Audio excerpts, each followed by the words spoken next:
The briefing room was a cavernous space, built for intimidation. Its sheer size and the cool metallic surfaces seemed designed to amplify the echoes of our heavy boots as we marched toward our assigned positions. It was a tactic as old as our civilization, and it held a brutal efficiency that was seldom ineffective. But this time, something felt different. Veteran warriors filled the ranks, their scales burnished to a high sheen, and the ridges of their battle crests hardened from countless campaigns. I too was a veteran of no small renown, from the frigid outposts of the galactic rim to the radiation-blasted plains of Xylus Prime. I had proven my worth on the battlefield, countless as stars, yet I felt an unfamiliar tension coiling in my gut like a venomous serpent. Our commander strode to the central podium, his powerful frame rippling with barely contained energy. His voice boomed, amplified and resonating against the metallic walls, the finest warriors this sector has ever produced. The commander's voice echoed through the cavernous room, each word imbued with the gravity of our mission. You have carved victories from the cold void and forced submission from civilizations that made our ancestors look like hatchlings. A ripple of pride surged through the ranks, yet it did little to temper my unease. This was not the bravado that preceded a standard campaign. This was something laced with urgency, even a trace of fear. The mission you embark on today is like none other, our commander continued. The Argon system harbors a planet teeming with sentient life. This enemy is as numerous as the sands of Karos, yet he paused, searching for the right words, primitive. A murmur of puzzled anticipation ran through the room. We were an ancient warrior race, our technology bordered on the miraculous, born of innovation and the relentless pursuit of victory.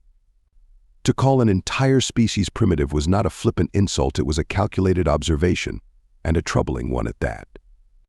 The commander projected a holographic image of the planet, its lush green continents and swirling blue oceans a stark contrast against the cold blackness of space.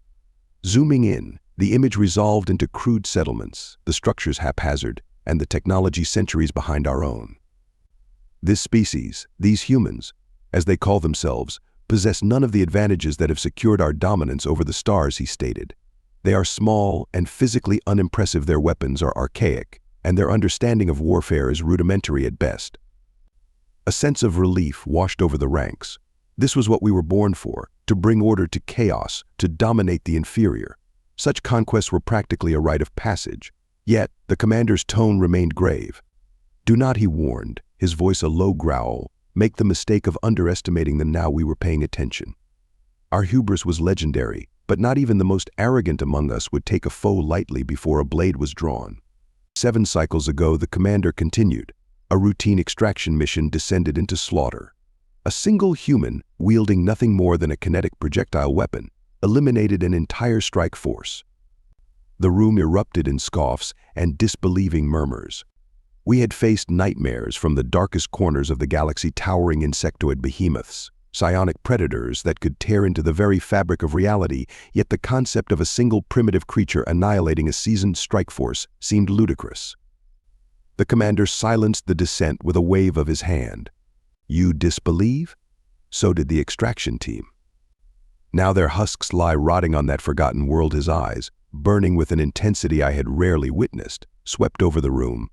Their deaths bought us precious data, and what it reveals is deep, unsettling. He paused, letting the silence settle heavily.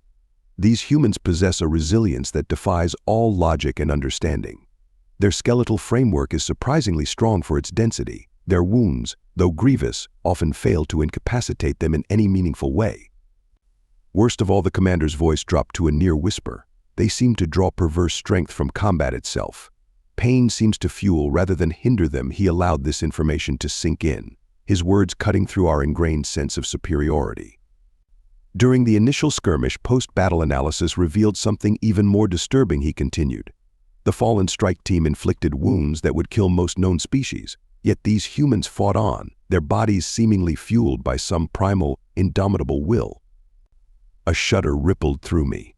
We prided ourselves on our discipline and martial prowess. To face a foe that thrived on pain, for whom death itself was merely a temporary inconvenience, was a concept entirely foreign to our way of war. You will engage these humans with overwhelming force, the commander ordered, his voice echoing in the vastness of the briefing room. Do not hesitate. Do not falter. Their weapons may be crude, but their will is an inferno that would consume the galaxy if left unchecked.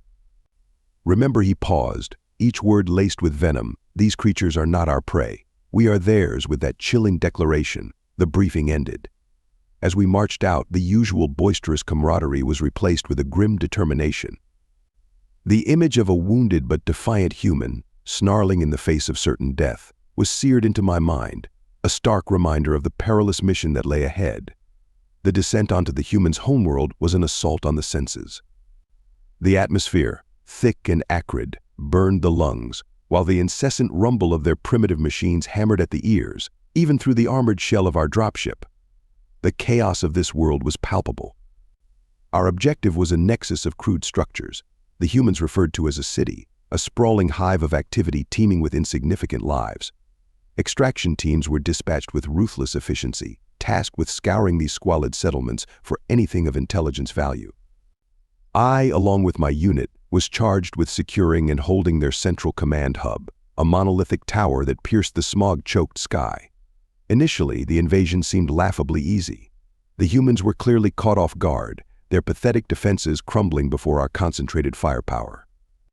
Their soldiers were a far cry from anything we'd ever faced: soft, poorly armored creatures that fell in droves to our plasma lances. Yet there was a disturbing intensity behind their eyes, a desperate fervor that belied their weakness. And then the tide turned. From hidden alleyways, crude explosives rained down on our formations, sharpened metal projectiles whizzed from unseen vantage points, punching through armor designed to deflect starship-grade weaponry. Ambushes flared in the choking haze, and every shadow seemed to conceal a desperate enemy, their weapons spitting in defiance. What they lacked in power, they made up for in sheer tenacity and horrifying adaptability. Their tactics were unorthodox, unpredictable, and they learned from their mistakes with unsettling swiftness. I saw comrades, warriors who had battled titans on the nebulae edge, cut down in moments, their blood, strangely crimson and far too viscous, soaked the alien earth. My unit was slowly being whittled down as I desperately tried to maintain order amid the madness. A blast rocked the structure we had occupied, sending tremors through the floor and throwing debris into the air. In the ensuing chaos, I was separated from my unit and found myself pinned beneath a heavy slab of durasteel. My leg was crushed, the pain a white-hot agony that pulsed through my body as I struggled to free myself. The sounds of battle raged around me. Through the haze of pain and the haze of battle, I sought a human. But this was no ordinary soldier. This one towered over me, muscles rippling beneath skin marked with crude ritualistic markings. Its eyes blazed with a fury that promised nothing but agonizing death. Desperation flooded my veins. I was a cornered animal, facing not just a predator, but something far more primal. With the strength I didn't know I possessed, I shoved the debris aside and staggered to my feet, drawing my sidearm. It felt pitifully inadequate against the human that stalked towards me, a crude metal club held high, but it was all I had. The human roared, a guttural sound that sent primal chills down my spine. I squeezed the trigger, again and again, the energy blast striking the human square in the chest. It should have been vaporized, yet it merely staggered back a step, its eyes widening in what appeared to be surprised pain. I fired until my sidearm clicked empty, and still the wounded creature advanced. It lunged, and the world exploded into darkness. Consciousness returned in jolting flashes of blinding headache, the stench of burnt flesh, and the dull ache of my shattered leg. Through the haze, I could make out figures bending over me, their voices low and urgent. Had I been captured? Was it all over? A warrior's end replaced by the shame of becoming a prisoner? Then my vision became clear. I was not surrounded by the hairless faces of my enemy, but the rigid crests of my own brethren. Relief washed over me, then a wave of sick horror. How had I survived? Had they disobeyed orders to save a comrade who likely deserved death? His vitals are remarkable, someone muttered. My body was being prodded and examined, a sense of clinical detachment in the voices that discussed my fate. The humans, a voice whispered. They left him alive deliberately. I thrashed against the restraining hands. My pride as wounded as my flesh. To be a trophy, a testament to human ferocity, the shame of it was unbearable. The commander wants to see him, one of the voices declared, cutting through my tortured thoughts. Was this to be my punishment? My end finally come at the hands of my own? Supported by my comrades, I limped through the war-torn corridors toward the command center. What awaited me, I could not guess, but I was filled with an unholy dread that went beyond any fear of death. As I entered the command center, screens flickered with images of the battlefield scenes of utter carnage. But it was not our losses that held everyone's attention, it was a single feed focused on the aftermath of my own near-fatal encounter. There, kneeling amidst the debris, was the human who had spared me. In its hands, not a weapon but a crude medical device, it was treating the injuries of a fallen comrade. My mind buzzed, unable to reconcile the images with everything I had been told. The ferocious beast who should have crushed my skull was now a figure of mercy. It defied every fiber of our warrior logic. Why I choked, my voice barely a rasp. Why did it spare me? The room was silent, filled only by the crackling of battle reports from across the field. Even the commander could offer no answer.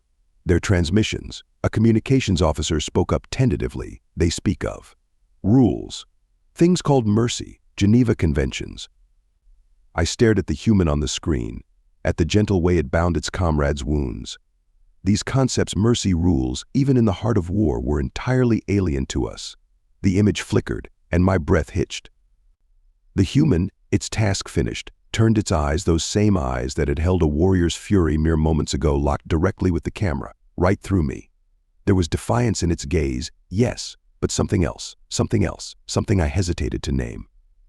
The screen went black. "We have underestimated them," our commander finally said, the weight of the galaxy in his voice. Not in strength, but in spirit, he turned his ancient eyes to me. "You will tell us what you saw, what you endured, everything." As I began my halting account, something profound started to shift within me. It was not fear or even anger, but a creeping unease. For the first time in my long life as a warrior, a terrifying possibility blossomed in my mind. What if we were the monsters? My words fell heavy in the command center, painting a picture of unflinching resolve and unexpected compassion that contradicted the very foundations of our warrior culture. We were used to seeing desperation and abject terror in the eyes of our enemies, a reflection of our own might. Yet, in these humans, I had caught a glimpse of something else entirely, a defiant spirit bound by rules of conduct born, not from weakness, but from a strength we couldn't comprehend. "They are relentless," I continued, my voice rough with the memory of the battle. "Their wounded continue to fight long after they should fall, and when a comrade is struck down," my voice faltered, as I recalled the image of the human warrior, tending to its fallen brother in arms. "They possess a ferocity born out of protection, not just aggression." Silence settled like a suffocating shroud. We had spent generations traveling the stars, bringing civilizations to heel with overwhelming force and technological superiority. Our methods were brutal, efficient, and unyielding. But now, doubt crept into the cracks of our ironclad certainty. "We believed them weak," the commander admitted, his voice a low rumble. "We thought their mercy was a sign of fragility, their resilience a fool's delusion." He turned to address the assembled warriors, his voice echoing with both shame and a desperate need for understanding. We were wrong. The room erupted in a cacophony of hushed whispers. These humans, these insignificant creatures, were not just resisting conquest, they were challenging the very core of our belief system. They mirrored back to us an unsettling image, an unexpected reflection that we could not yet clearly define. "Their numbers are vast, their resolve unyielding," I added, knowing that these truths held only a part of the terrifying equation. And somewhere within them lies a spirit unbound by our own understanding of war. News of our miscalculations spread like wildfire through the invasion force. The initial arrogance that had fueled our assault gave way to a grim resignation. We had stumbled into a conflict that defied all our established rules of engagement. The battle for this primitive world had become a fight not merely for survival, but for the very definition of our warrior code. In the weeks that followed, the human resistance only intensified. Their tactics grew bolder, their understanding of our weaknesses more alarmingly accurate. Each skirmish, each encounter, chipped away at our sense of superiority until it lay in shattered pieces at our feet. The transmissions we intercepted revealed the full extent of our miscalculation. Their talk of war crimes and violations of protocols was dismissed at first as the desperate bluster of a cornered prey, but as reports of our more savage tactics began to circulate, a chilling realization set in: the humans were not merely fighting for their survival. They were fighting for an ideal we neither shared nor understood. The final blow came with unprecedented speed. They struck not at our troops or fortifications, but at the very heart of our invasion infrastructure. A sabotage team infiltrated our orbital platforms, crippling our communications and severing our lifelines to the fleet. It was a masterstroke of strategy and ruthlessness, executed with unnerving precision. As our world crumbled around us, I found myself on the front lines once more. This time there was no sense of conquest in my veins, only the grim determination of a soldier facing the inevitable. The humans surged forward, a wave of disciplined fury, and amidst them, towering over his kin, moved the warrior who had spared my life. Our eyes met across the battlefield. There was no pity in his gaze now, only the cold finality of a warrior prepared to deliver a killing blow. And for the first time I felt no anger, no hatred towards this enemy, who embodied everything we were. Not only a profound understanding that if, in this conflict, we were not the righteous victors, we were the invaders, the aggressors, and we were about to lose. The final battle was a blur of chaos and desperation. Our once proud formations shattered under the relentless human assault. Each warrior fought with valor, yet it felt like nothing more than a futile attempt to stem a cosmic tide. Even our most potent weapons seemed mere annoyances against the wave of crude metal and burning determination. Amidst the maelstrom, I found myself face to face with the human warrior once again. This time there would be no quarter given, no act of mercy spared. He moved with a shocking, almost berserker-like intensity, his crude club shattering the shield of a comrade beside me. I braced for the killing blow, but it never came. A blinding flash of light erupted, followed by a deafening roar that ripped through the air. The battlefield seemed to dissolve, consumed by a searing wave of force. The next thing I remember is the darkness and the silence. When I awoke, it was a scene beyond my comprehension.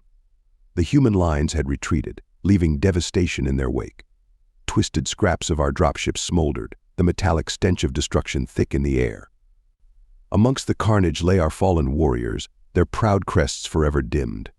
Yet the humans had left our wounded alive, crude field dressings covering their injuries, a testament to a battlefield grace we could scarcely fathom. As I staggered to my feet, my eyes focused on an impossibly crude metal structure that had been erected amidst the ruins.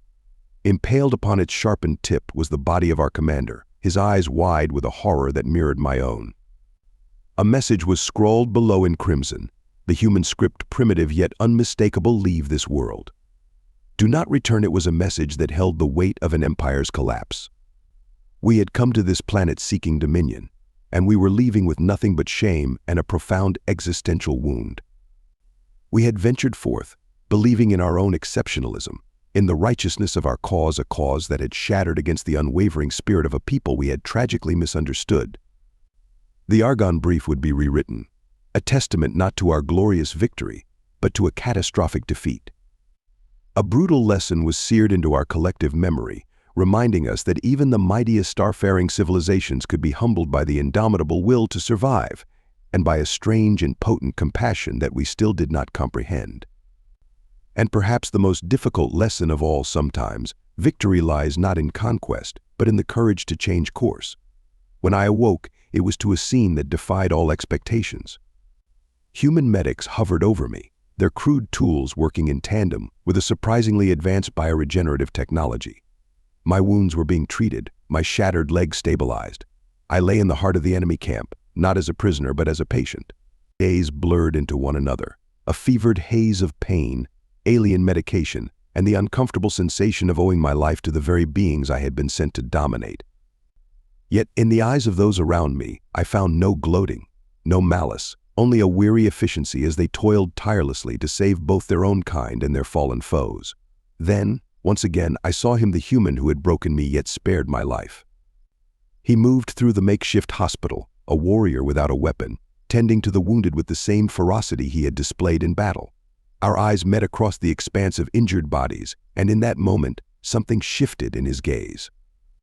I saw not just the righteous fury of a defender, but a deep weariness, a weariness born of a conflict that had no easy answers, and mirroring his own unspoken questions, a flicker of doubt ignited within me. Were we the righteous ones, or had we become the blindly destructive force we had always claimed to fight against? One morning I awoke to find a crude tablet placed beside my cot. On it, alongside the strange human script, was a message clumsily translated in my own language: leave this world. We can do better. It was not a plea for mercy, nor a victor's declaration. It was an outstretched hand, an acknowledgement that we were both trapped in a cycle of violence neither of us had truly chosen. As the human ships ferried our wounded back to our shattered fleet, I looked down at the desolate world with a heavy heart. We were leaving, defeated, yet in this humbling defeat, there lay a seed of something more profound, a possibility that perhaps, just perhaps, dialogue could one day replace destruction. The Argonne Brief would be a tale forever etched in our history, not just as a testament to human resilience, but to the fragile hope that understanding might eventually prevail over annihilation. If you enjoyed this story and want to support us, please leave a like and subscribe to our channel. For every comment that says we will heart every single one of them. Thank you for your time.